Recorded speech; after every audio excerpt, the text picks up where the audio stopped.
મોરબી જિલ્લામાં વીજપોલ અને હાઈટેન્શન લાઇનોના વર્તનનો મુદ્દો ફરી એકવાર ચર્ચામાં આવ્યો છે। સિરામિક એસોસિએશનના કાર્યક્રમમાં ધારાસભ્ય ક્રાંતિ અમૃતિયાએ મોટું નિવેદન આપ્યું।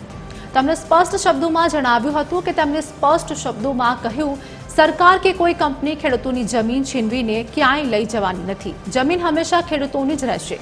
સરકાર ખેડૂતોના હિતમાં દરેક બાબતે પોઝિટિવ છે। વળતરના વિવાદ અંગે મંત્રીએ ઉમેર્યું કે સરકાર થાંભલા દીઠ લાખો રૂપિયાનું માથબર વળતર ચૂકવી રહી છે, જે આર્થિક રીતે ઓછું ન કહી શકાય।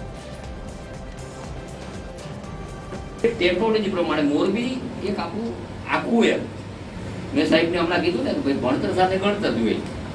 મેં બે સરકારનો વહીવટ જોયો, કોંગ્રેસનો જોયો અને ભાજપનો જોયો। હું ભાજપમાં લોખાણ જ કરતો। એક થાંભલો નાખી તાર નાખી હિંદ નાખે એને વાઇટનો ચેક જમીન તમારા ખાતે છે નહીં।